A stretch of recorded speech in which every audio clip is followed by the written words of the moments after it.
Good evening, everybody. Steve Wellings here. Very Merry Christmas to you all. Hope you're having a good Christmas. If you don't celebrate it as well, why not, you miserable bastard? Come on, let's all get a drink. Smido's enjoying himself over there. So's Andy Patterson. He's poured himself a whiskey, pulled up a chair next to the fire, ready to tell some yarns. Andy, how are you on this very Merry Christmas?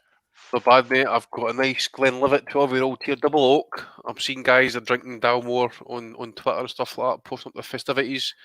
That's good to see. I'm kind of encouraging the guys to drink some of the finest Scottish pure water that there is, the golden water. So I'm all good, mate. Smithers down. Was it 6 Bilmers now?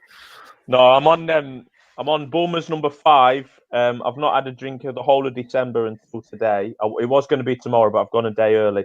And this is the most alcohol I've consumed. I am a lightweight, but this is the most I've had since August in any one session. So I'm on the fifth Bulmer. So cheers, boys. So the only person who's going to be talking sense in it is going to be Steve because he's sober. Well, but Andy, I don't talk boxing sense when I'm sober, so I can't be any worse when I've had 5 Bulmers, can I? Do you know what I mean? Yeah, I know. I get that when I get gassed on here. That just like total nonsense. I talk. I'm gonna be terrible tonight. I really am. I'm gonna bring this. The quality is gonna come tumbling through the floor when I open my mouth. No problem, Smido. No problem at all there. We saw you off camera fiddling about in Mrs. Claus's stockings earlier on. She's still wearing them. Smido's getting in the party mood already. Doing his Oscar. That's what he's doing. Exactly. No sign of Aussie yet. I think he's maybe reading that Dave Allen yearbook that he got given earlier on. Well, hopefully Rob will join us as well. Expecting Danny Young. Let's have a look in the chat. See who's hanging around. Just in the treble figures at the moment. Gerwin Davis is there. So is Kaiser Koba. We're going to keep it informal on this Christmas special. We're not going to have an exhaustive rundown. We will miss stuff out. And you know what? I don't care. It doesn't matter. Let us know in your thoughts in the chat if you're with us live or in the YouTube comments in the section below if you're listening after the fact. We're not going to keep it too rough. We're just going to have a bit of a laugh, I think, on this Christmas day. Let's get on to KO of the year first of all then, shall we, Andy? I was saying to you boys off air that there's been a few belters this year. The good thing about KO of the year is you often see sometimes these guys in these 4-rounders, these 6-rounders, these small hall affairs knocking each other out, and they're very impressive. But the great thing about the KO of the year for me this year was there was such a lot riding on some of the big KOs. Obviously, the likes of Gervonta Davis against Leo Santa Cruz, Dillian White against Alexander Povetkin, the two front runners for me. There was so much riding on them. Dillian White, it came out the blue. Povetkin was looking old, knocked him down twice the previous round. All of a sudden, bang, switches off for a minute. That uppercut comes out the blue. And then in the Santa Cruz fight, he's putting the pressure on Gervonta. We're seeing what he's made of finally. All of a sudden, bang, he's lying in the corner. Looks like he's been shot. I'm actually genuinely worried about his welfare. Huge, bone-crunching KOs with so much riding on them. I think it's been a great year for the knockout. It's been amazing. You like to think maybe the whole situation we're going through that's maybe caused it, whatever, and that. But just talking about Santa Cruz, I mean, he got knocked out so bad he's actually wanting a rematch. It's just actually horrendous stuff. I mean, I'll start maybe top half of the year. That Elder Alvarez against Michael Seals, great knockout. I gave you that one against Mark Urvanov in Russia. Against Akzol Suleimanbek Ula. Now, this guy actually threw a shot at this guy and basically a home run shot and almost landed him to the stars. It means Steve's going to rechristen the guy Cosmonaut because that's where he almost landed, was the bloody stars. And again, we're talking off air and that. I mean, it was a rolling back performance and it's actually unbelievable to think that this fight was actually in 2020. Roman Gonzalez knocking out Kal Yafai. The old master just beating up a champion basically. He just absolutely destroyed him. One of the weirder ones actually. I wanted to put this in here because it was quite a meaningful fight. Would be Jamal Charlo's stoppage against Jerwin Rosario with the jab to the body. That was just totally innocuous. And the guy's he looks like he's convulsing. He's like he couldn't breathe, couldn't catch a breath, couldn't catch his second breath, whatever it was and stuff. Isaac Cruz basically coming out in the first round against Diego Magdaleno, just laying heat on that ass, man. Left hooks, uppercuts galore, and Magdaleno sparked out in like a matter of seconds, something 30, 40 seconds or something like that. The fight last week, Carlos Congora really needed that stoppage actually, considering how the scorecards were going. He was losing that fight on the scorecards by the sounds of it, and pulled it out in the 12th round. But and obviously Joshua against Pulev, that's a vicious right hand, mate. as Tony Bellew would say. Sorry, Anthony Bellew would say. Anthony, Tony died. yeah. Tony died. Sorry. Anthony Bellew would say it was a vicious right hand, mate, and the referee's basically sitting on his lap, making sure Pulev's out cold before he calls the fight. So he got every respect there as well. As you say, Davis Santa Cruz was just horrendous, absolutely horrendous. Knockout that off the back of that, you'd always want to say that maybe Santa Cruz should retire. Right to the end of Santa Cruz. He is a 4-weight world champion after all. Gervonta Davis could be up for Fighter of the Year, which we'll be going on to shortly. Just a recap of what's on the screen. Fighter of the Year, Bellew of the Year. That's basically, we're not going to go through all the Bellews from the year, but we're going to put forward who's maybe been the biggest shit talker. That could be quite a wide one. Eddie might be featuring on that list, perhaps. Performance of the Year as well. Keep an eye out for a few of them. Upsets, robberies, and shitfest. We'll throw them in all together. And then I was saying to Andy off air, one to watch. That's not necessarily a prospect as such, but just somebody you want to watch. Obviously, I'm not going to go for the likes of Tyson Fury or Errol Spence or these guys. It goes without saying. Just somebody you want to keep an eye on in 2021 for whatever reason. Quite the knockouts then, Smido. Ryan Garcia against Francisco Fonseca's one I'm going to throw in, and a couple of hardcore helmet nominations from me on a showbox card. Absolutely brutal, these ones. Janilson Figueroa Boca Chica against Nicholas Flaz, and this is definitely worth a look up, this one. Brandon Lee against Jimmy Williams. Brutal knockout. Lee is going to be one to watch. He's only 20. Hits like an absolute mule. Williams took him about 5 minutes to get him on his stool. That was a dangerous knockout. But it's all about the big ones, Smido. Povetkin, White, Davis, Santa Cruz, Zapata, Baranchik as well. Probably the front runners for you. Povetkin, White, definitely for me. I've watched that well over 100 times. That little 6 or 7 second clip. Absolutely fantastic. In a fight that I thought White was borderline dominating, to be fair.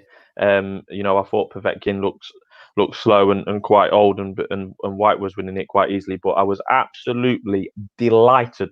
That's the best moment of boxing this year for a casual like me, to see Dillian White and I won't say for 2 weeks running, but for the C that he is. I just thought it was brilliant. All the things that's gone with White, the pay-per-view bullshit, the WBC bullshit, the turning down fights bullshit, and he takes on a nearly 41-year-old Povetkin in a fight that he was winning comfortably, in my opinion. And to be absolutely iced cold was sensational. The last time, at 6, stop lying. What a load of shit! And the last time that I woke family members or partners was when Marquez knocked out Pacquiao all them years ago. That was in the middle of the night. But on this occasion, the missus had fell asleep, and when that went in, I was watching on my team stream, of course, on my phone in bed, and I woke her up with my reaction. It was euphoric for a casual like me who's virtually out of the game. I mean, some of them KOs you've listed there, Steve, for the hardcores, I wouldn't even know who they are if they came and sat in my front room now. But Dillian White getting iced on a pay-per-view that none of us had paid for, it just filled me with joy. And I hope to God that the rematch either doesn't happen or Povetkin uses this time to lobby the WBC and get himself put in as mandatory rather than Dillian White, and he can sit on the shelf for another 1,000 days. Fuck Dillian White. Sensational knockout, absolutely brilliant. I know you mentioned the Ryan Garcia one, and Ryan Garcia at the turn of this year, as far as I'm concerned, and many of the listeners will be concerned, was a social media young knobhead. But in 2020, he has proven himself as a real, genuine contender. And very early in 2021, he could prove himself as more than that. But in 2020, and with that knockout that you referred to, Steve, that really put his mark on the map, to be fair, as a serious boxer rather than just a social media personality. So he deserves a shout out as well. But that Povetkin for me was absolutely perfect. Set it up beautifully, like the experienced Olympic gold medalist like he is. Left uppercut, absolutely sensational shot. And I remember saying at the time, in terms of, anyone that's even been anywhere near a boxing ring or a boxing gym, Andy's done more than me. I've done a little bit to a very, very shit level. That is a very hard punch to throw, land, and actually spark someone out with. The lead left uppercut set up perfectly. He kind of feinted the right hand a little bit, leaned to his side. White was squared up, and boom, away the way you go. It was brilliant in every sense of the word. Brilliant, superb.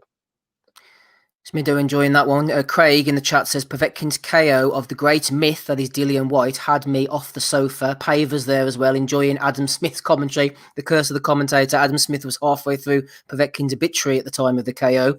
Kaiser Cobra has admitted he woke up a family member when Gonzalez chinned Yafai. Fucking great night. Just before we bring in friend of the pod, Danny Young, Andy, I was thinking Naoya Inoue's knockout of Maloney was pretty damn fine with the right hand. And also a Sho Kimura knockout was getting you up in the middle of the night. Yeah, Sho Kimura knocked out Milito Sabala. Great left hook. Kind of keeps him in contention at least. He said kind of 2 world title fights and stuff. It's kind of like went against him. Close fight against Tanaka. Carlos Gonzalez, who's a really good fighter at light flyweight. He went a distance with him. Lost widely, but he really kind of go back in the groove. I think Sabolo's actually been in. He's been in world title level at least, and just a wee bit like that Branchik knockout. You know how he kind of goes over on his like his ankle, so to speak, and then on his knee. Kind of similar shot here. Actually, this guy takes a left hook, kind of like falls to the right, collapses right onto the knee, Colin Kaepernick style, and just kind of like falls over right on his face and stuff like that. So that was a really good knockout by Sho Kimura. Yeah, obviously we will go on to Zepeda Baranchik later for Fight of the Year. I mean, it's beyond doubt for me, but the knockout at the end was absolutely brutal. I was saying to Andy again during the week, his leg went one way, his body went the other. I thought he'd been caught by a sniper from the rafters. It was an absolutely belter of a knockout, that one. So fair play to Mr. Zepeda for getting the job done. James Windsor's in the chat. Merry Christmas, he says. Merry Christmas to you as well, James. Somebody's ringing me here. It's all going off. Maybe they want to get on the call. Like a friend of the pod, Danny Young, scurrying down the chimney It's like Porky. a rampant elf. It might be Porky, you know. Danny. Oh, God. That's a spanner in the works. How are you, Danny? Save me. Good, gents. How are you? Not too bad. Merry Christmas to you, sir. Merry Christmas, gents. Yeah, hope you have a good one. Absolutely. We're going on KO of the year here. Who's dropped a Christmas cracker for you? Who's the knockout of the year? There's been quite a few, we were saying. Yeah, there's been some glorious ones this year, to be fair, considering the lack of boxing that has been. But I mean, I have to echo Smido there. I think White getting absolutely fucking floored was something beautiful. It was. It had me out of my seat. I think I hugged and kissed my mate. It was joyous. Like I don't think I've been that excited about a knockout for a long time. So that's probably my up there. Probably my number one this year. I might have been this might be dad brain because obviously I've got 2 young kids and I'm all over the fucking place at the minute. But was Fury against Wilder earlier this year? Yeah, It was in February, yeah. Yep. Yeah. So I mean, all right, it wasn't technically a knockout, but it did put him down a couple of times. So again, that that kind of excitement when you're sitting there watching that, and I'll be honest with you, I didn't really expect that. So to see that was pretty impressive. Who else is there? I'm just trying to think. You just mentioned our man in Japan. Oh my God, Inoue. Inoue was a good finish, but also he knocked him down with the left hook, and the peril was showing in that one. Yeah. Let's be honest. All of his fights, barring that Donaire one, just show real knockouts, aren't they? They're excellent. So yeah. And then obviously, like you say, the Baranchik Zepeda fight was just incredible. Like, I only saw it the next day after everyone was kicking up a fuss about it, saying you've got to watch it. So yeah, I'm just trying to think of some others because I know that I've known us in a few more. Oh, the Gervonta Davis one against Santa Cruz, that was incredible. Great knockout. Again, probably wasn't as after getting put to sleep.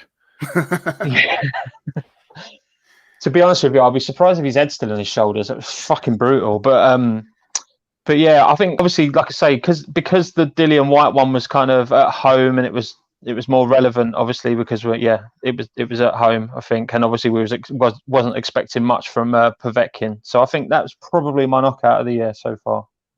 A few absolute crackers there. I think Povetkin White and I've forgotten already. Javonte Davis, Santa Cruz are the two front runners for me, definitely. From Santa Cruz onto Santa Claus, expecting Rob Kelly in very shortly. His message, he's going to be emptying his sack alongside Danny Young, Smido, Andy, and myself. Kaiser Koba's saying something here. Let's have a look. Imagine when Zapata got stopped after the shoulder injury to Flanagan, and someone would be like a serious contender at 140 in a few years. I'd have said no chance. What a comeback, absolutely. Well done to Jose Zapata. He's done a great job coming back. Maybe we'll have a comeback of the year later on. We'll give it to Zapata. Fighter of the year, Andy. We shall move on swiftly. I've got a few to throw in here. Obviously, Tyson Fury, as mentioned, for his performance in the rematch against Deontay Wilder. Teofimo Lopez going in against Vasyl Lomachenko. The comeback of all comebacks. Errol Spence defying gravity. M54 by coming back to defeat Danny Garcia, and Javonte Davis as well, really breaking through as a pay-per-view star. Yeah, so it's a fight of the year, mate, you're saying, eh? Jamel Charlo, I want to give him a wee shout out. I really think really breaking out as like the leading star at 154, which was really a division, I think, when we were talking about maybe about 12, 18 months ago, maybe even 2 years ago, that we were kind of complaining that there wasn't really much happening in terms of like the kind of top guys fighting each other, Charlo and Harris and that, at that time Williams and that, and finally we've got times went by and we're finally going to kind of got a clear champion. Charlo holds 3 of the belts. Class. I don't know, Andy. Maybe the top ends of the 10, top 10, maybe. I missed that, but you cut out there, mate. Sorry. Sorry, dude. I was going to say, do you think Charlo's maybe sort of sneaking into the top 10 of the pound for pound now? Definitely, yeah. He's chapped my door. I need to actually go away and have a look at the top 10. I usually go off what the Ring magazine's saying. I maybe kind of swap things about and stuff, but he's definitely up there. Absolutely. Obviously, I think he'll stay there. Obviously, in that as well. I mean, that's where he should be staying. At 154, if he gets the winner Castano against Teixeira, which has been confirmed, undisputed. You got other names. You got Tim Zoo still. You got a couple of Kazakhs. Maybe a couple of rematches and stuff. But again, I think at the end of the day, because he's a PBC fighter, and that, I think he'll be, where the money is. Maxie Hughes, I want to give him a shout out as well. Obviously he's not going to get fight of the year type of thing and stuff like that. Maybe get recognition within the British awards at least, maybe hopefully at some point. But 3 wins this year. I think he was one of the first fighters actually come out kind of fight off the back end of the lockdown. It was kind of like the restrictions were lifted, and obviously that one of the Kazakh was an ex-world title challenger and that as well. So he's got 3 good wins this year, Maxie. Fury obviously he kind of makes his his absolute return, shall we say. I was going to put him down for the comeback fight of the year and that as well, or give him a shout out in that kind of category. But for me, it's got to be Teofimo Lopez. He said what he was going to do, went out and backed it up, and everything else is history. I think that is one of the top wins this year. Teofimo Lopez beating Lomachenko. Smido, feel free to mention who you want. As I said, the 4 that sprung to my mind: Fury, Spence, Davis, and then Teofimo Lopez. I'd say for his victory over Lomachenko, I would also side with Lopez. Yeah, I thought Lopez's win over Lomachenko was excellent.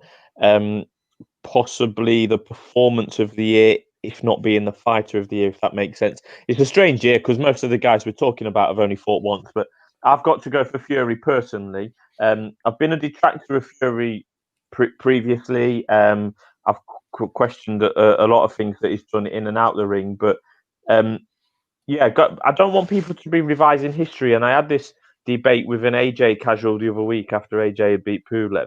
People revising history in regards to Wilder's performance or non-performance on that night earlier this year in February. To me, Tyson Fury's win over Deontay Wilder in February 2020 was one of the best performances, or the best performance of any UK fighter this decade, the decade just gone. For me, I thought he was absolutely fantastic, Tyson Fury. He told us what he was going to do, and he did it. He was the underdog in the fight, against the undefeated champion. Say what you want about the first fight, I'm disregarding that.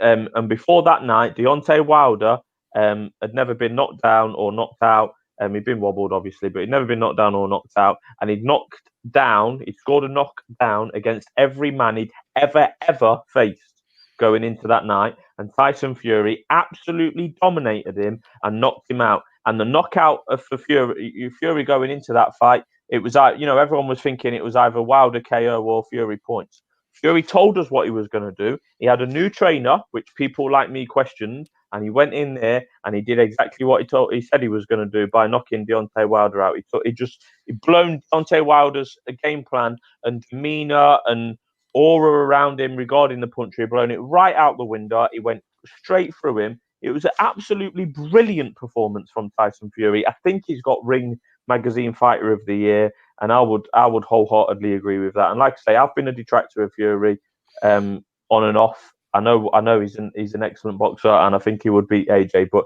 he was absolutely awesome that night against Wilder, and because it came pre-COVID, if you like, in February, some people, forget it was even this year. I know Danny mentioned that he questioned whether it was even this year.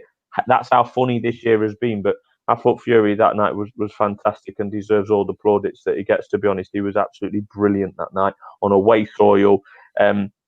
He's already got a great performance, but not a great spectacle on the eye against Vladimir Klitschko. So in the last 10 years, I mean, is there any fighter in the world that's had two better performances on away soil than Tyson Fury? I don't think so. He's done Vladimir Klitschko. I found it a bit boring, and then he's had Deontay Wilder, where he just went straight through him. I mean, personally, I know it's easy to say now, but I have said it a few months ago. Deontay Wilder will never be the same again, and now it looks like he might not even ever fight again, and that's all down to Tyson Fury. So, fucking fair play to him, to be honest. Fair play. Absolutely. Well laid out there, Danny, from Smido. The case for Tyson Fury, I'm starting to believe in the hype there. He's absolutely right. Tyson said what he was going to do, Danny. Went out there and did it against one of the biggest punchers in the heavyweight division of recent years. So Tyson Fury could be your fighter of the year, maybe, Danny. Who you got?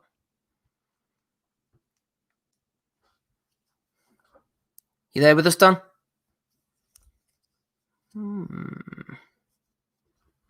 Might be losing him. Can you hear me okay, Andy? Can you find me? Aye. Yeah, I noticed Danny had dropped on and off there a couple of times, so we might have to just slide on skillfully into Fight of the Year while we try and get him back here.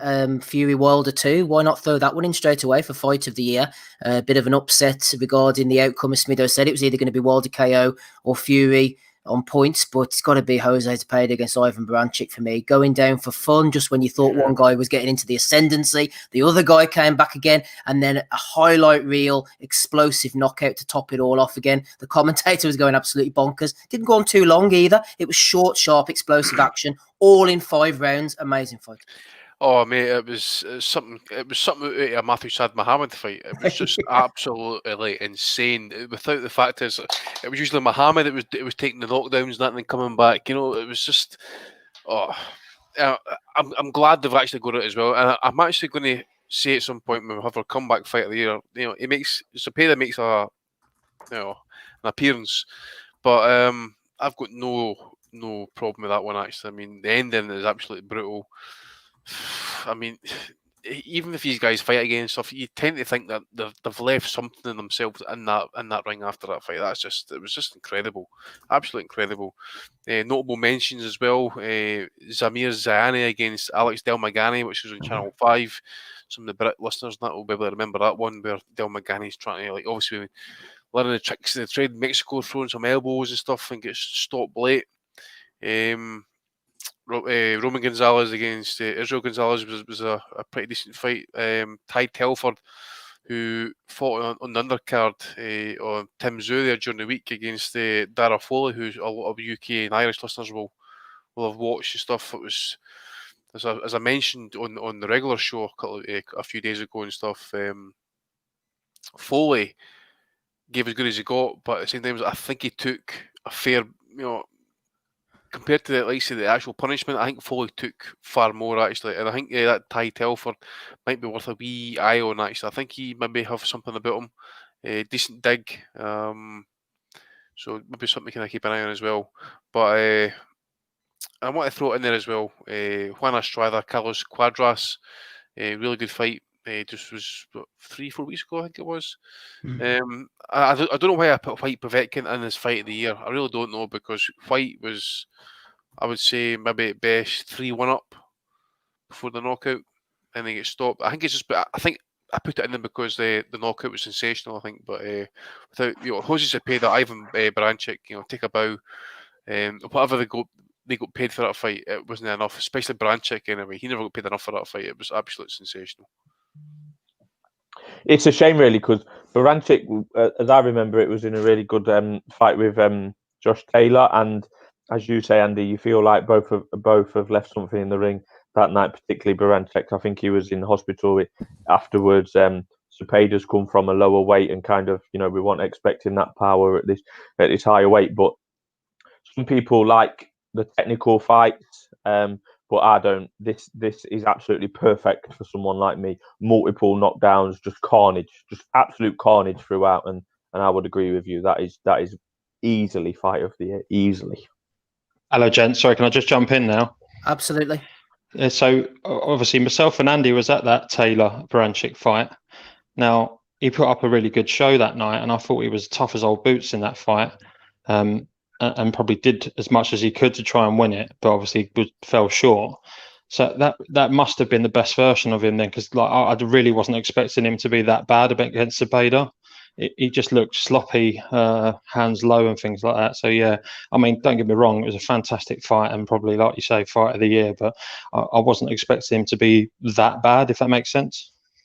Absolutely. Danny, you just dropped out as well when we were talking about Fighter of the Year. I threw 4 names in. You can pick from them or go for your own man yourself if you want to. Tyson Fury, Smido made quite the case for him. Teofimo Lopez, which is the guy I would have sided with. Errol Spence Jr., Gervonta Davis. Any of those 4 or anybody else for you? Lopez for me, I think to beat the man that everyone was talking about. Because let's face it, I mean, yeah, I heard a bit of what Smido was saying about Fury, and yeah, we can all agree that obviously he was underdog and things like that. But I think we all deep down knew that Wilder had flaws that he could get to, and we'd seen that in the first fight as well, which is probably why I'm swaying towards Lopez more so, because we hadn't seen any flaws from Lomachenko at any point. And I think just to turn up and be ballsy about it, and you say that you're going to make a statement of things like that, and then go out and deliver. And he made Lomachenko look well, very much second best, maybe even a bit worse than that. So yeah, I think that's a big standout win for me, and I'm hoping that in 2021 we'll be able to see at least him 2 or 3 times against really good opposition, and him really kicking on now. Do you know the comparisons you can make between Wilder and Lomachenko? They've both made ridiculous excuses since the losses. Yeah, so, no, I'm serious though. I'm serious, because that is a concern, because like, we can say what you want about Wilder, but particularly Lomachenko, took a loss in his second professional fight against Salido. I didn't hear many excuses there, although Salido missed the weight, as I remember. Do you know what I mean? And Lomachenko's moved up weight, taken on the challenges. He's been on the away soil. Well, he definitely hasn't been on home soil. Do you know what I mean? So it was a surprise about Lomachenko, but it's a disappointment nonetheless. And Andy specifically said in the preview episode before the Lomachenko fight, I don't want to hear any excuses from either guys. It was a top-class fight, probably the fight of the year in terms of going into it beforehand. Unification, champion, blah blah blah, young pretender against the amateur standout, blah blah blah. So yeah, it's a disappointment that both have continued with the excuses after the fight. It genuinely is a disappointment. Okie dokie, boys. You are listening to the Boxing Asylum Nuthouse Christmas special. Danny Young's here with us, Adam Smido-Smith, Andy Patterson as well. 'Tis the season to be jolly. Rapping Rob Kelly's jumped on the call. How are you, Rob? It's the most wonderful time of the year. Doing good. Rob, you're in luck. We've clubbed together to get you a little Christmas present. You're going to be Vivian Obanoff's one phone call. Congratulations. Of course, be 199. I can guarantee you that. I'm writing her a lot of letters at the moment, just trying to support her and see what she said. A few flicks back, a few shout outs to the asylum. I'm trying to get to the bottom of all this so I can start writing the Netflix special that's going to accompany it. So, is she getting knockout of the year? Yeah, she should be. If not. Biggest win on the box rec in a while. She's not getting KO of the year, Rob. She might get your KO of the year, because the listeners are desperate to hear who you're going for. It's quite the list has been laid out already. I'm going to not say the Zepeda one, because I have that in the mix for fight of the year. It has to be for me, Javante Davis, Santa Cruz, or Povetkin White. And I'm going to go for Povetkin White just for that we were all watching it in the moment and the excitement and the fact that I, for some reason, but 2 hours beforehand, I had convinced myself and anybody who'd listened to me that Povetkin was going to knock Dillian White out. So it was nice when it happened. And the way he set the shot up as well was absolutely fantastic. And to do it in Eddie's back garden. Evening, Ed. Happy Christmas, Ed. Happy Christmas, Eddie. Whoa. So, I think that was that. I mean, Sasha coming back from the Phoenix from the Flames, coming back from the dead to ice Dillian White was absolutely brilliant, especially in Eddie's back garden. So that's my knockout of the year. Just before we bring you in on Fighter of the Year and Fight of the Year, Rob, Smido wants to jump in on the Tank KO. Go ahead, Smid. Yeah, just on that Tank KO, right? And this is why I would prefer the other KOs, White or Povetkin, etc., above it. We've got to remember, Santa Cruz was fighting at two weights above where he should be. Definitely won. Do you know what I mean? And Tank's a bit of a weight bully anyway, and that's why that detracts from that KO, if you like. Sensational, so it was. We've got to remember where Santa Cruz has come from and where Tank's come from in that little equation. Well said, Smido. Let's go on to Fighter of the Year then, Rob, before we move on with you. I threw in 4 names. You may want to pick one of these or not. Tyson Fury, Smido made quite an impassioned case for him. Me and Andy were siding with Teofimo Lopez, as was Danny. Errol Spence Jr. after his big car crash comeback. Javonte Davis as well. Who's been the Fighter of the Year in this strange year, Rob? It's a strange year. I'm not sure any of them have had 2 fights, have they? No. Maybe Lopez had 2 fights. So off the strength of 1 fight in the year, I'm going to go for the old adage, you got to beat a man. If you want to beat a man, you have to beat the man. And Lopez beat the man, didn't he? And did it well. Completely fucking was able to apply his game plan that him and Gamachi and Lopez Sr. after coming up with and impose it on Lomachenko. And the interesting thing about that is in the build-up, while Lomachenko was saying he was fully fit and he was 100%, they were saying what they were going to do. They were showing bits and pieces of what they were going to do in the build-up, which was really, really interesting. So supreme confidence from their side, and sky is the limit for him, man. And like it actually helps his stock a little bit that Lomachenko's out complaining about this, because the general man in the street is not buying that bullshit from Lomachenko. I mean, I haven't seen one person try to stick up for him online or anything. Most people are saying just accept the defeat, but young kid, big prospect, could be a big star, can definitely punch and be the top technician. So it has to be Teofimo Lopez for a Fighter of the Year 2020. I don't think there's a strong enough argument for Errol Spence beating fucking over the hill and on the way down again Danny Garcia. And the Tyson one's a big win, all right, but it's I suppose it was a rematch and all that, and I don't know. I got to give it to Lopez, to be honest with you. And Fight of the Year, Rob, Zepeda Barancic, be hard to beat. Yeah, fuck me. Yeah, actually, what you call a good shout. Not even close to in terms of excitement, but that Foley Ty Telford was a brilliant scrap after, absolutely fucking brilliant, and worth to watch from a niche boxing fans point of view. But Zepeda Barancic, I actually stuck it on for my dad the other day just to he comes up to me once in a while, like, so I had him watching Zepeda Barancic, and then I put on another fight afterwards, and he's 82 now, like, so he's watching, he doesn't really know who's fighting or whatever, he kind of he knows the names, but he wouldn't be keeping up with the sport the way he used to. But I put another fight on afterwards. Oh, it was actually Errol Spence, Danny Garcia, and I looked at him, and he looks at me and he goes, "Not much happening in this one, is there?" I thought Robbie was going to say this DAZN script subscription is really paying off. Yeah. I was going to say, Robbie, you didn't get Dara Foley for $1.99 on fucking DAZN. No, I got it from another guy for $3.99. Hey, for $3.99, I'd want fucking Mick Foley. But yeah, no, that was a bootleg PBC copy I was watching. But yeah, no, the Zepeda Barancic was unbelievable, and the finish as well. I mean, I didn't see it real time, but I mean, I could only imagine if you were watching that live that you would have thought fucking Barancic was dead for a while, like, because he wasn't fucking getting up, was he? Like, it was a long time he was on the deck. So thankfully he recovered. I don't know what that will take out of both men going forward, but just a gracious thank you for them for putting on that kind of fight in an otherwise mostly bullshit year for the sport. That was a fucking real standout moment. Brilliant. Well, I can illustrate that it was Fight of the Year because it is the only fight this year in boxing that I have watched twice. Full stop. That's the hardcore stamp of approval there, Smith. Yeah, it's the only fight I've watched twice this year. And there's a UFC fight I've watched twice, but we'll brush over that. Boxing is the only fight I've watched twice this year. Full stop. I've watched Wilder Fury a couple of times, I think, at least. Yeah, fair play. Yeah, fair play. Trying to think if there's any I have. I don't know. Andy, anything from you before we move on? If you just talk about fights that I've rewatched, that Fury, Wilder. Yeah. I rewatched Kongora when he's fighting against Akhmedov. There've been other fights in that as well. Maybe kind of close fights. It's maybe kind of like. Do you think any controversial fights on the cards that I've kind of had to go back and watch? Nah, I'm terrible for that, Andy. As you know, Yeah, I don't I'm go the and same. watch. I I'm a don't bad go back and scorer. watch fights the Yeah, same year. I know. I haven't even watched like Frampton Santa Cruz since the night I was there. I never go Yeah, back and watch I fights. know what you mean. I haven't watched Hey Klitschko since I was there, and that's I watch a shitload of fights, and that's I can't remember everything in that. I mean, fuck. Things I watched, Well, as soon as I fucking forget I even watched them, We've got to remember there's quite a lot of fights that I've not even watched once. Never mind twice. You're the at new the mate to weekend- Dave Loback, you are.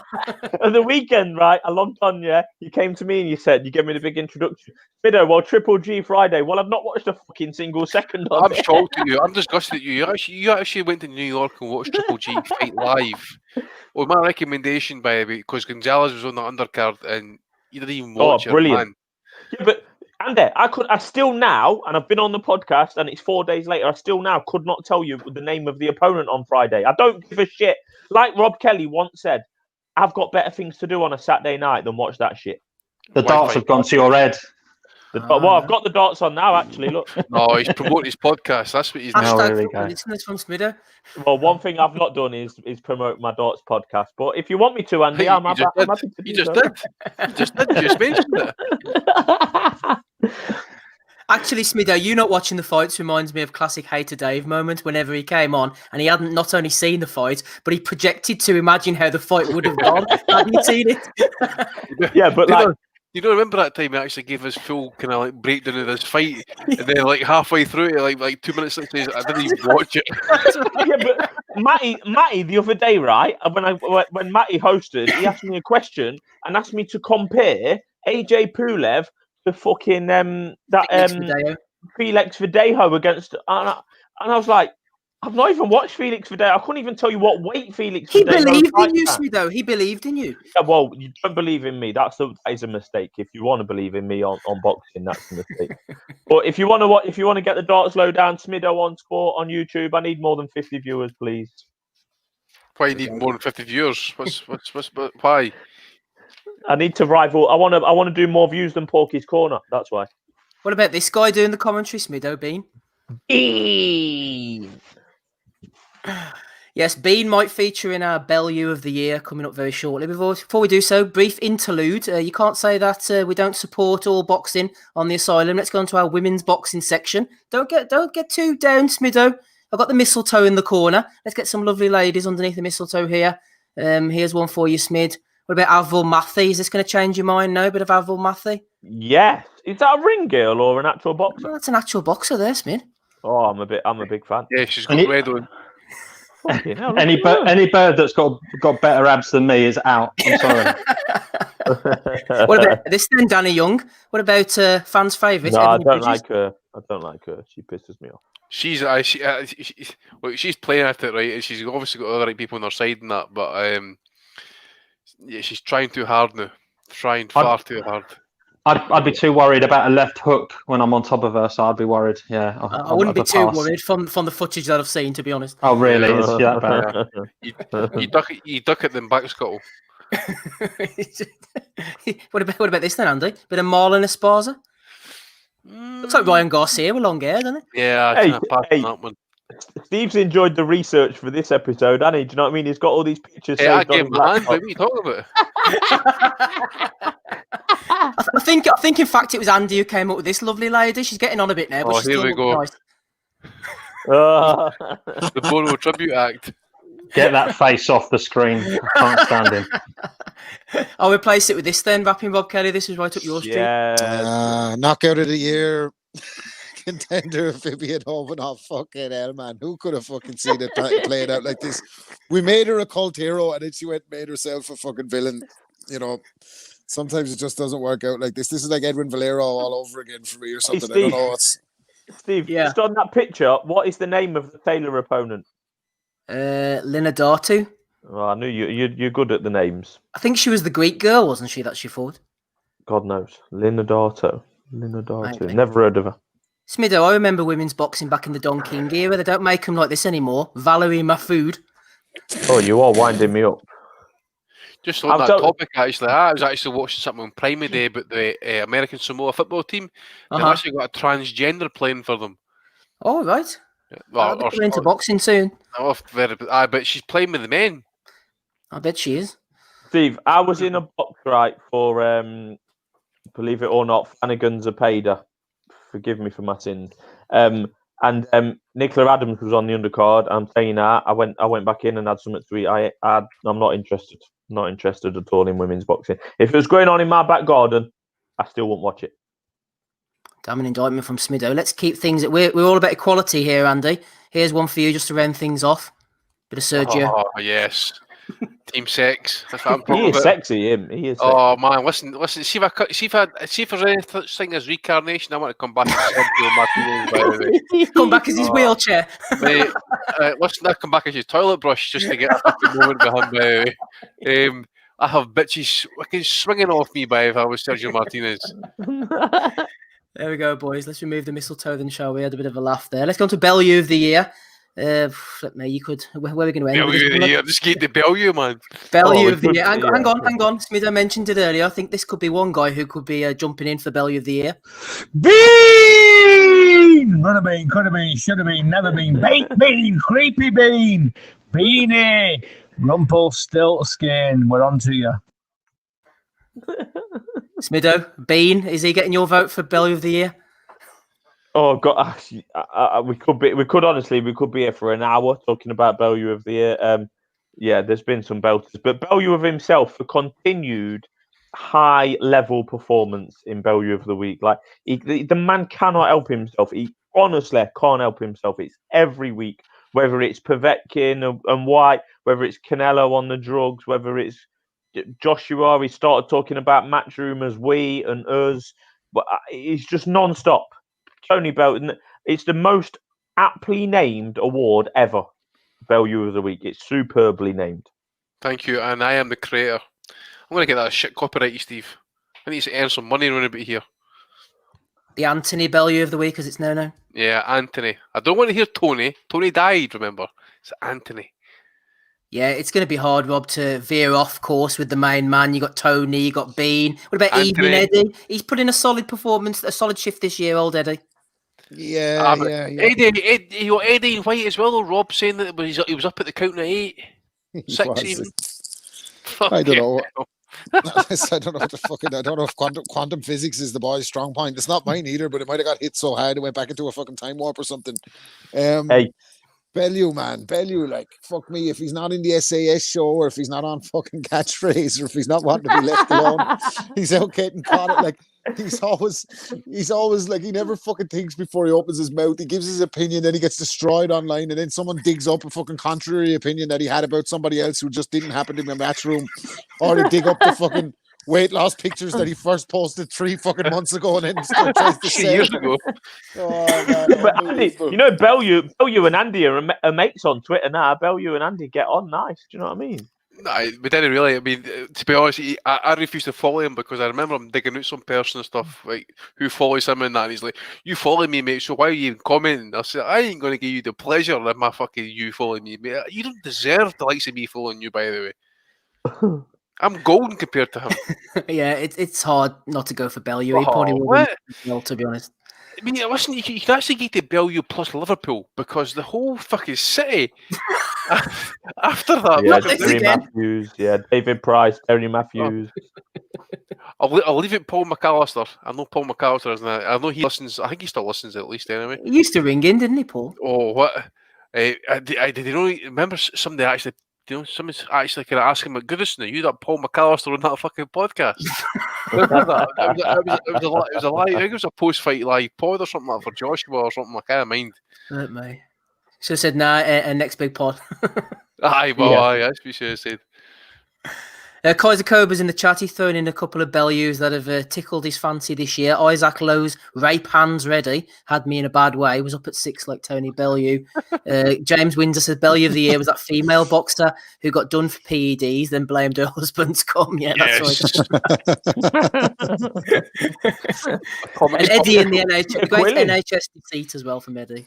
Peter Quilling today has been a late contender for Bellew of the Week. Peter Quilling. Twitter account today has been good. Yeah, Peter Quillen, actually. Let me see if I can find Peter. He's been dropping quite a few today, ones. He was giving about sex and not having sex for 3 weeks or something to optimise. Yeah. He said here, Andy, for the ultimate orgasm, abstain from all sexual activity for 3 weeks. That is the amount of time it takes for your testosterone levels to peak and boost your libido. They are a bit of advice on the asylum. Impossible, mate. I told you about my issues. How I lost my hair at a young age. Right, well, it's still rampant these days, so I've not got that problem. Peter Quillen, he must have been knocking around with Youssef Mack and Malik Scott. Youssef Mack, Malik Scott, and Peter Quillen have been for a Christmas do today. That's why he's quit. Hey, there's a good shout, Steve. Malik Scott for Bellew of the Year. He's on OnlyFans now. He's him and the missus are on the OnlyFans. I tell you what, I say that like I've fucking seen it. I just saw that he has one. Yeah, you're a subscriber, Rob. For a walk on a Sunday night, he's on OnlyFans on his phone. That was when I figured out that there was something wrong with the game and that I'm just too old now because there used to be a certain skill in getting the fucking pictures, but now you have to just any old fucking fool can pay for them. What the fuck? I know a lad at work, right? I know a lad at work. Definitely hate me short of a shilling. Like I'm guaranteeing you that one. And I know a lad at work, right, who's got this OnlyFans, but him and his mates have got like a joint account, and every month they chip in, so they don't pay the full amount, but they've all got access, and they just chip in a couple of quid each. I mean, it's a good thinking, really. Absolutely. Pulling it in there. Peter Quillen also went on to say... you wouldn't catch me wasting me money on that. I save it for the likes of good subscription services like DAZN. That's what Kaiser Cobra says, Rob. $1.99 for the OnlyFans, and Rob's all over it. Oh, good stuff from the boys. Anything from you, Danny? Johnny Nelson, honourable mention. I'll tell you what, Oscar De La Hoya's had a mare this year as well, hasn't he? Yeah, I got a few more. Mr. O'Connor has got to get a mention this year for numerous fuck-ups. Our friend Tunde Ajayi. What about the Nevada Commission for the 25 minutes is spent on that? Reviewing that fight. What was that again? Maloney Franco. They got it right though, Andy. In Welling's estimation. Remember Colombo on the case. But 25 minutes to sort it out though. Actually, I had to go back and you put Robert Bird in charge of the situation. Robert fucking Bird. The guy's 85-year-old. Shout out to Lyndon Arthur, by the way, who teamed up with his mate Bugsy Malone, the rapper from Manchester, who fired a couple of shots at Tunde in a freestyle during the week, and basically says in the song that Arthur beat him on the jab. It was fucking brilliant. A masterstroke from Lyndon Arthur. He's gone up in my estimation after that. That was brilliant. Any more from you, Danny? I'll always put in Gareth A. Davis. I don't see the point in him. I really don't. Like he just goes with what other people say and then just spits it out. It just fucking makes me sick. He would sell his granny for an exclusive, by the way. That's the type of guy he is. He's just awful. He is. The way he looks, the way he talks, is just awful. No, I can't really think of anything else. No. Yep, shout out to Gareth A. Davis. Gareth A. Davis looks like he's in a permanent state of like midlife crisis, isn't he? He just looks that way, man. Like this hippie, drippy, fucking greasy looking motherfucking look. I tell you what he looks like. James May's love child. That's what he looks like. James May. Hey, do you know since he got on Zone, he's got worse, Gareth A. Davis. Honestly, he's got worse. He cannot break down fights. He doesn't. He just says, "Oh, he's a good fighter." That's it. He's just king of hyperbole. Yeah. Yeah, exactly. Yeah. Back to MMA, you cunt. Yeah, fuck off, Gareth A. Davis. DAZN as well. They maybe turned it around towards the end of the year by getting Canelo on, but they've had a bit of a mare. But as I said, I do feel for Oscar. He's going on an absolute shitty life path, and this is somebody who went to watch him live all those years ago. Great Oscar fan. He's going on a dark path, I suppose. But shout out to him for Bellew of the Year. I suppose we'll all go for Tony, Andy, shall we? But shout out. It's got to be Tony, really. No, mate. It's got to be Anthony, not Tony. Tony died. Leave him alone. Good old Tony. He's given us so much this year. Congratulations to Tony. Oh, mate. Yep. I listen to 2021's coming round strong and fast, and I guess Tony will be at the front of it again. He knows what he's doing, though, eh? Yeah, he loves the attention. He does. Okay, let's get sort of semi-serious before we close out for this Christmas special. Rob Kelly's here, Danny Young, Smido, Andy Patterson alongside me, Steve Wellings. Performance of the year. It's pretty much been covered. You can fly through if you want, Andy. I'm going to go for Teofimo Lopez. You could cover this with Fighter of the Year, maybe. Yeah, Fighter of the Year, Performance of the Year, probably Lopez. Upsets of the year. I'll say Maxi Hughes beating John O'Carroll, I was going to say. Well, also beating the Kazakh as well, mate. I thought that was a really, especially going the road. I mean, he did that in quick turnaround as well. I'm sure the Kazakh in Dubai. I think he did it in something like, was it 5 to 6 weeks or something like that? Wow. Something along those lines, anyway. Rosario. Can I add in an upset? Yeah.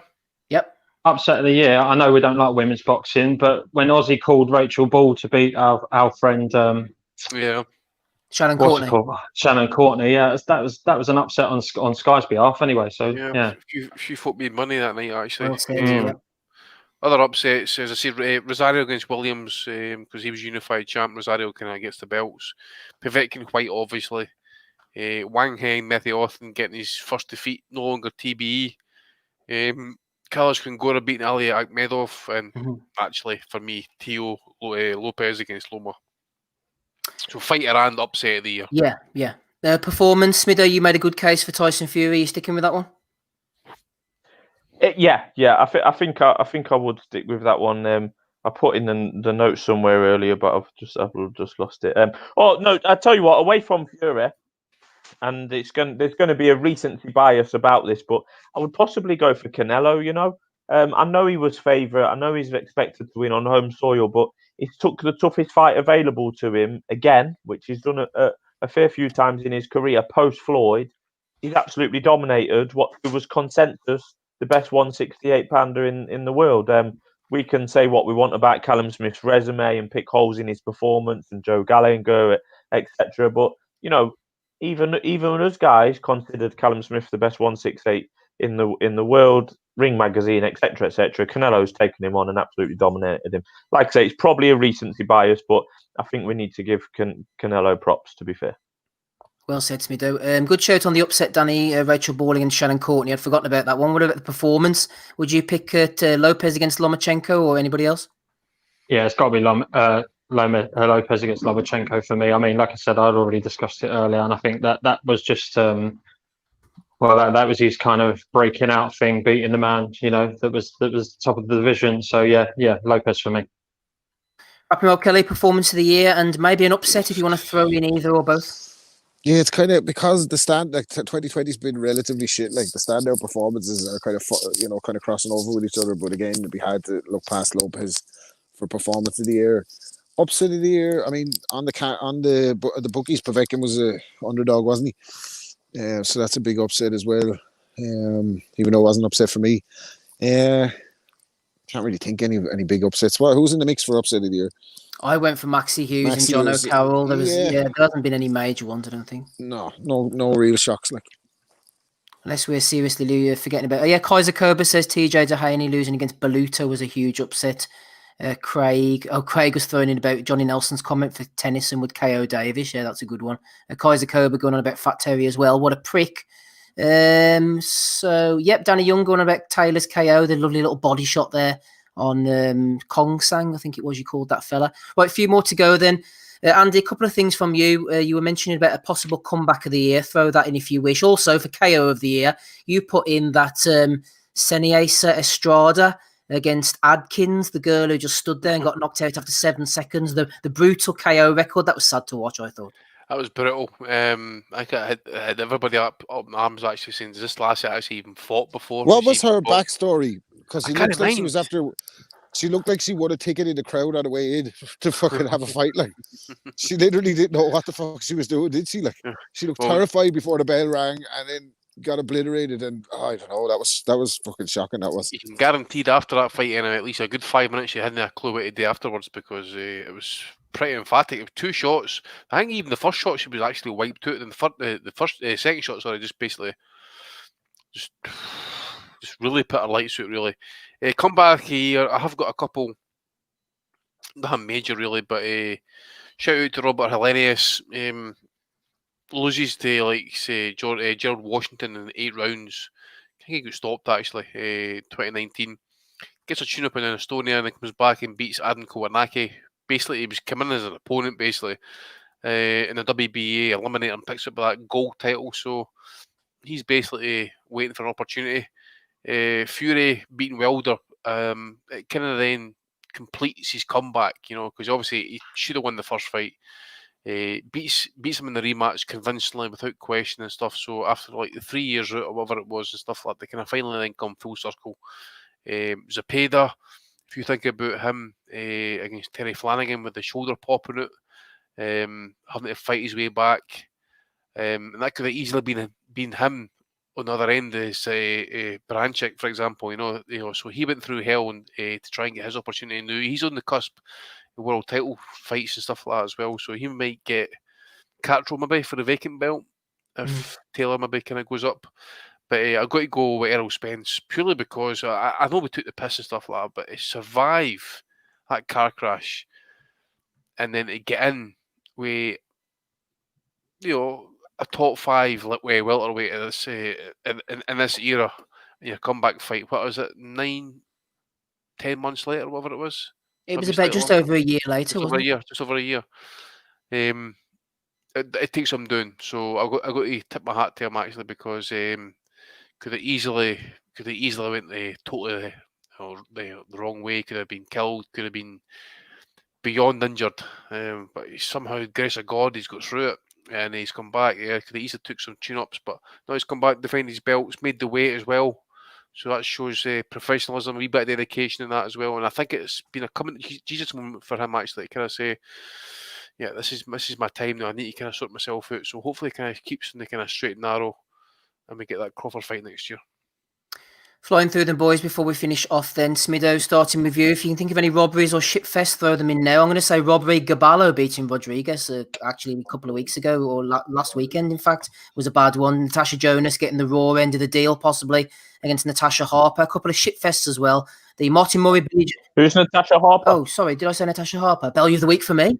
Terry Harper, sorry, against Natasha Jonas. And Martin Murray against Billy Joe Saunders. Bellew of the week for us for doing a post-fight pod for that one. And Michael Seals against Ella de Alvarez. Amazing knockout. The fight was absolute dog shit until that point. Any robberies or shitfest there, Smith? I'm no good. I can't really contribute on robberies, although I think the word or description robbery is used far too often nowadays, to be honest, to fit people's agenda. I know it didn't happen in 2020, but if you see Callum Smith versus John Ryder, that wasn't a robbery. It might have gone the wrong way, but it wasn't a robbery. But anyway, we'll move on. Robbery, I'm not great. Shitfest, there's been a few, normally matchroom related. A couple of the back garden or whatever that was called, fight camp cards were absolute shit. And I think the AJ undercard of recent weeks deserves some stick. Even with the unfortunate withdrawal of Lawrence Okoli's opponent, which they couldn't do anything about, whoever sat round a table and decided that an AJ pay-per-view at £25 in the year that we've had, the last pay-per-view of the year, etc., whoever thought it was acceptable for Hughie Fury and Lawrence Okoli in separate fights to be on the same undercard is absolutely off their head. So that is a shitfest for me. Same to you, Danny. Lewis Ritson against Miguel Vasquez being thrown in by Craig in the chat there. Any robberies or shitfests you want to call out? Who was the guy that came over and lost to the Geordie fella? Sorry, my name's escaped me right now. He got done on the cards on the match. Are you referring to Lewis Ritson against Miguel Vasquez? Yeah, that's the one. Sorry. So that was the worst one for me. It was awful. It was the complete wrong result, and the fact that the Ritson kind of almost celebrated the win at the end of it was disgusting. So yeah, that one for me. Was it actually saying that? Did he get done by O'Hara Davis earlier this year, or was that the year before? That was the year before, I think, and it was a bit closer as well, I think, yeah. Oh, right, okay. Sorry. No, it's fine. Yes, Miguel Vasquez getting robbed on UK shores, rapping Rob Kelly. Any robberies or shitfests? Trying to narrow them down if you can. You were on the Billy Joe Saunders, Martin Murray post-fight pod, of course. You forgotten about it already, Rob? He's disappeared. He's had enough. Don't blame him. I don't Well, think he could top. Sorry, I don't think he could top Matt Murray Saunders for shitfest. Like, what a shit fight! Like, one of the worst fights I've ever watched and sat through and had to talk about afterwards. And probably wouldn't have talked about it if we weren't doing a post-fight pod. Apologies. Absolute trash. One of the worst fights I've ever seen. So bad, such a bad performance from both of them. I mean, Murray had nothing left. Billy Joe Saunders should have stopped him after 3 rounds and then gassed out in terrible shape, terrible nick, and a terrible way to end off 2020 watching that shit. So thankfully we had some redeeming fights this weekend because that was very, very bad. I just want to kind of give a jump in there as well about the Ritson situation. I mean, the commentators as well, you know, they had Vasquez winning that fight pretty comfortably. And just to kind of see that card, that what was it? I think it was like 117, 110 or 111, I think it was for Lewis Ritson. Absolutely disgraceful, absolutely shocking. I think I might have watched that fight on the DAZN feed as well. And Nick Holland actually only had Vasquez winning a couple of early rounds. So maybe we shout out to Nick Holland as well for Bellew of the Year, because he's still, even though he's not doing normal Sky and that, he's still kind of crop up in the zone and he's still doing and talking awful shit. Kaiser Koba's thrown one in. He says, "What about Rosado versus Jacobs? Was so bad. I never watched it." I'm with you there, Kaiser. It was bad. Also, Devin Haney's performance against Yuriorkis Gamboa, I think, especially considering they put Gamboa in there. He's old, he's slow, he's fat. They wanted him to knock him out impressively and sort of get one up on Gervonta Davis. And he put in that absolute sparring session performance. That was a shit fest for me, especially they're talking about this guy as the new Mayweather. Right, let's move on to the final section then, boys, before we finish up in this Christmas special. One to watch for 2021. Doesn't necessarily have to be a prospect of any description, just someone that you're looking forward to keeping an eye on. I know we're quite high on Virgil Ortiz, Andy. You can pick him or whoever you want. I'm going to go for Brandon Lee. Mentioned him in KO of the year earlier. He's only 20. Absolute banger. Rewires opponents. He's not necessarily going to break through, but I'm going to look forward to his fights. Hopefully they'll get him out 2 or 3 times and we can see more of that lovely KO power. Who's your one to watch of any description, Andy? As I say, I'll give you some names and stuff. There is fighters I want to see more of, like Yoka, for example, Berlenga. These guys need more tests. Ortiz, I'm going to leave off the list this year. I think he is the goods, and he's going to prove it next year if he can get the right fights. Jaron Ennis, obviously, in that as well. 23-year-old, 3 fights this year. Really on the cusp as well. Really good amateur background. Gongora, I want to see more of him. Dennis McCann, need to see him restep. I know he's only 19, but if he's good as what they say they are, and that maybe we upgrade in class. Russian, it was talking about heavyweights a few weeks ago and that as well. You know, need kind of like fresh blood in the class and that. So I'm going to shout out to kind of Victor Weichhurst, who goes under the name of kind of Victor Vost. He's 28. He beat Kamil Zolowski a couple of weeks back. He's beat Fraser Clark in the amateurs and stuff. 28-year-old. Decent, looks good, looks good combination puncher, decent power and that. So might be kind of want to watch. Tim Zune actually as well. Want to see more of him. But my guy for this year, for next year at least, to make the breakthrough is going to be doing it light flyweight. And he's going to go in weight as well. But at the minute he's at 108. Jesse Rodriguez, he's only 20-year-old light flyweight at this point, ranked number 2 with the WBO. But for me at least, I think he has got all the comings of being the next type of kind of Gonzalez, southpaw as well. So at this point, I don't know if he's going to get a title shot against Soto and that, but the fight at some point is going to be Ken Shiro. But I don't know how his situation is. He's only had something like 11 fights, 10 fights, or whatever it is at this point. And I don't know if he's going to be staying at 108 for how long, because they can differentiate. They can go up for like the flyweight for a tune-up fight, they come back down for a title fight or for a sanctioned body fight. I don't know, but he's definitely one to watch. I think his future will lie at flyweight, but Jesse Rodriguez at the minute at 108, I think he is the hair in waiting. So him against Ken Shiro would probably be the fight, but you got Canizales as well to be made, plus Soto as well. So Yeah, Rodriguez, from what I've seen of him, does look really good. Craig's thrown one in that I'm looking forward to seeing more of Jerron Ennis. I think Jerron Boots Ennis, as he calls himself, is going to be a really, really good fighter, possible future pay-per-view star. Gerwin Davis says Alan the Savage Babbage, lol. James Winger says Frank Sanchez. Sanchez could be an interesting opponent at some point, maybe against Ortiz or somebody in the heavyweight division. What about you, Smido? Who are you going to be coming? Well, maybe Triple G, one to keep an eye on for 2021?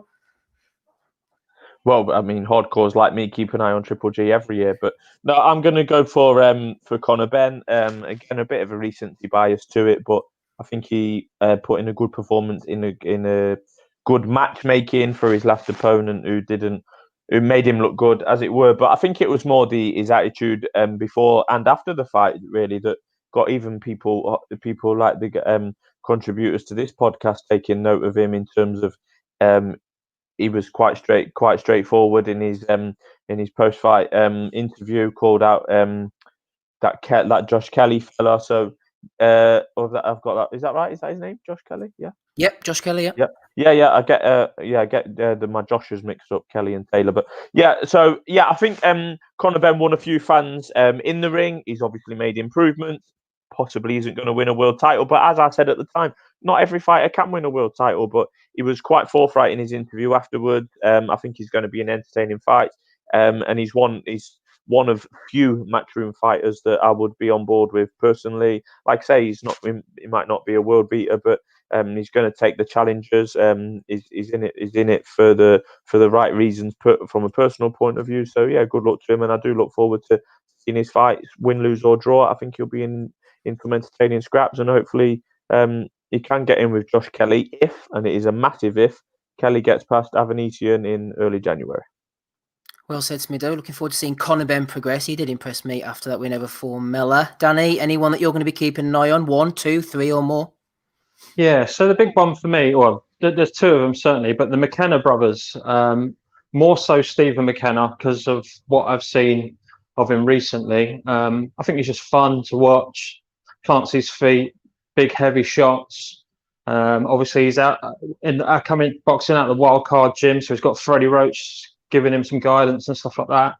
I definitely think he's something to keep an eye on, and I'm hoping that because I've quite enjoyed Fat Mix cards recently on Channel 5, even though some of them have been like delayed highlights and things like that. So if he was to get Stephen McKenna actually on live a few times next year, I'd quite enjoy that. It'd be quite good. The only other ones from me is Tim Tszyu. I want to see him almost kind of make America his home and try and get a couple of big fights over there with some names. And then the only other thing is I'm very much interested in what Liam Williams does next year.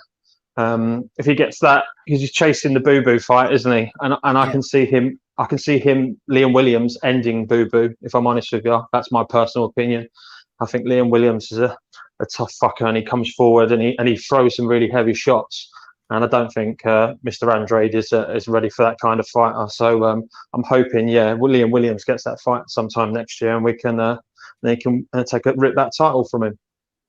Excellent stuff, Danny. Thank you very much. You mentioned the McKenna brothers there. Just from an Irish perspective, a couple of guys I'm looking forward to watching progress. Fergus Quinn, 24-year-old, the mighty Quinn. Puncher at middleweight, could be involved in some very exciting scraps, and I'm a big fan of James McGivern as well. I think he's very talented. He's going to be one for the future. Anybody, Rob, that you're going to be keeping an eye on specifically in 2021?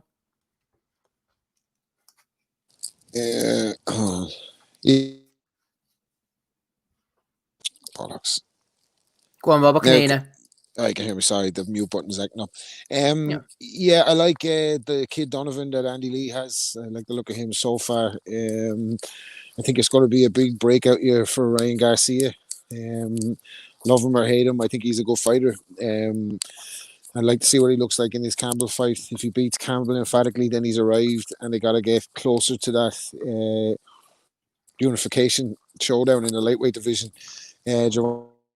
Monty Davis is hanging around there. I know he's not new or whatever, but it's going to be a big breakout year for him. Quite like the look of Chris Colbert and Jerome Ennis. Actually, I'm skeptical of guys with too many tassels on their shorts. They can't always live up to it. If those fellas kind of have they plateau a lot.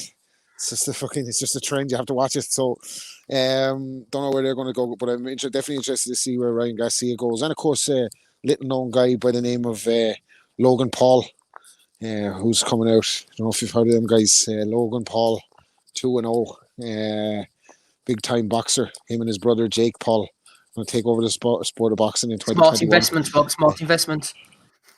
Yeah, well, Floyd is going to fight. Who's Floyd fighting? Floyd's fighting Jake Paul, isn't he? And then he's going to fight Logan Paul, and then he's going to finish it off with a fight against the Pope John Paul on pay-per-view live from the Vatican afterwards.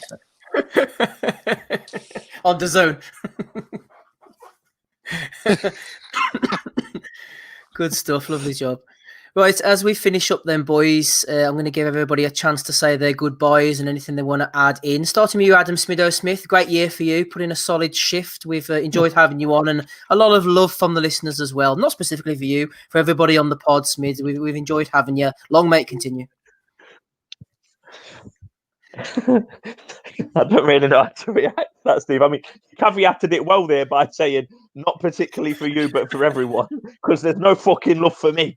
But no, in all seriousness, the guys who've kept it together this year, the regulars, they know who they are. It certainly is not me, and particularly to you, Steve, because it is practically a part-time job doing the hosting. I know you'll downplay it, but it is seriously a big uptaking that you take on with the values of the week, the scheduling, the guests, etc. You do there's a bit of a team effort on the guests. Ozzy does a good job on there as well. But yeah, just for the regular contributors, well done, and thanks for the listeners. It was only in the recent few months that I've introduced myself to the comments during the live show on YouTube, which is an absolute cesspit, and I've quite enjoyed it. So yeah, fair play. It's been a tricky year for most people and most sports, but hopefully in 2021 we will get at least 2 or 3 of the big fights we want. I think we've already got Estrada and Roman Gonzalez signed. Say what you want about Roman Gonzalez's age, but that's a brilliant fight in the first quarter of next year. Hopefully we get AJ Joshua. I personally think we will. Spence and Crawford is unlikely, but something we can hope for. So yeah, plenty to look forward to next year. So yeah, just a thanks to you, Steve, the regular contributors, which does not include me, and the regular listeners. So thank you very much. Merry Christmas. Thank you, Adam. Same to you as well. Of course, we couldn't do this without our glorious Patreon subscribers over on patreon.com/Boxing Asylum, keeping the lights on, keeping things ticking, guys like Danny Young. Thank you for your support over the year, Danny, and for coming on. Hopefully a better 2021 awaits for us all. Yeah, no, look, I only come on as and when I can, and do my little bit when you have post-fight pods and stuff like that. But look, I'm talking on behalf of all the listeners and the Patreon subscribers. You guys do a great job. That's why we all listen in, and that's that's why our Patreon subscribers pay the money that we do. So yeah, big thank you to you all.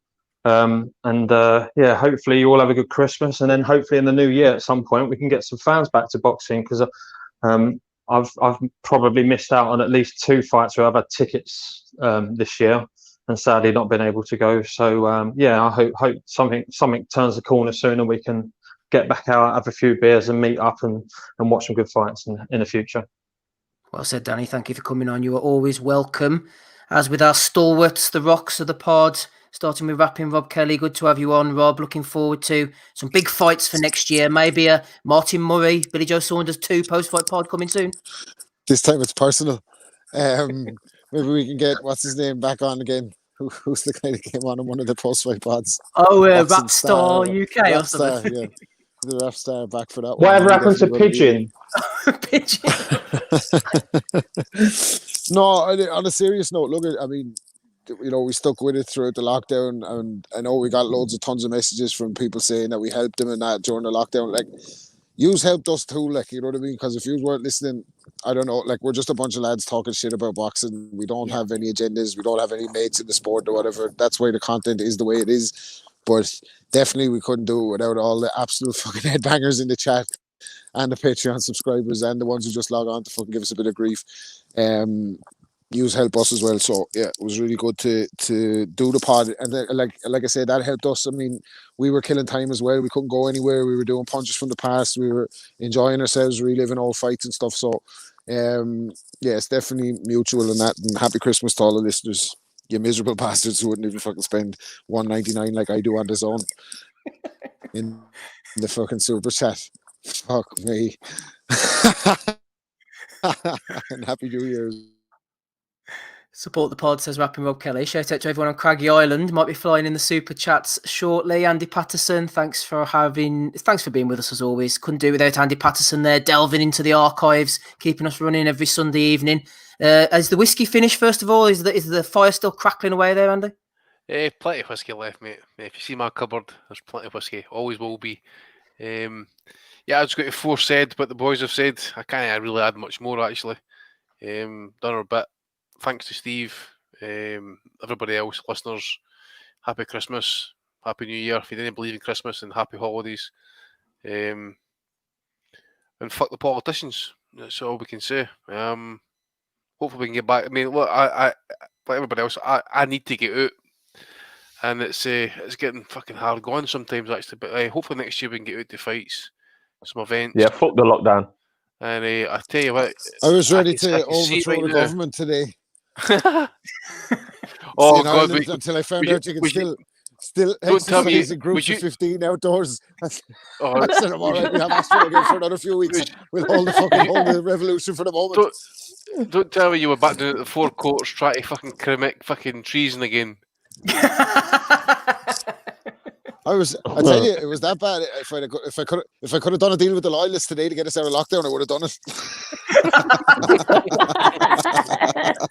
Oh, what? On that point, we'll end it. We'll end it there. Yeah, I think we'll end it there. Shout out to everybody. Thanks very much. Thanks very much for all the boys who came on. And as Smitho rightly says, everybody who did episode 400 contributors, the guys like A.D. Isaacs, John O'Donovan, Take Ames, who threw those mad amounts of money, the people like Daniel Adams, Jason Cheel. Don't want to start giving individual names, obviously, but there's guys who put so much time and effort and money and everything into the podcast. It's amazing. I'm going to finish off with one very short story because Rob reminded me of something. I don't know if I told this before on the pod.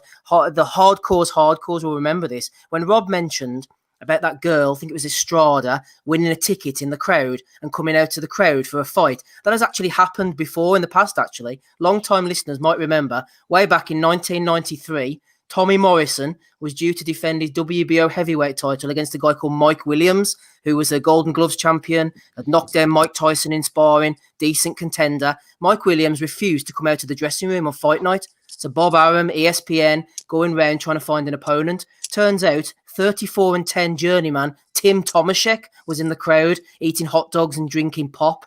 Next thing, he gets pulled into the ring. Tommy Morrison defends the title against Tomaszek, wins by retirement in round 4. I don't know if any of you boys remember that in Kansas City, Missouri, 1993. If it had been me, I would have retired after round 1, so I didn't get cut. Like Tommy Morrison, fuck that. There you go. Tim Tomaszek coming out of retirement, Andy. Coming out the crowd, in fact, to fight Tommy Morrison in 1993. So you never know your luck. You might get dragged into the ring sooner than you think. I remember something happened. It wasn't McDonald. It was somebody I remember being in the arena one night, and I actually had to go and get somebody to go and fetch a gum shield in the UK. Was it Johnny Greaves, maybe? Maybe Johnny Greaves. Sure. I think Johnny Greaves used to kind of like gum shield bag, all travel and that. But yeah, there's a load of stories like that. Lovely stuff. Thanks to the boys. Thanks to Danny, Rob, Andy, and Smitho. I've been Steve. We'll catch you again at some point in the new year. Thank you for subscribing. Merry Christmas to you all, and bye.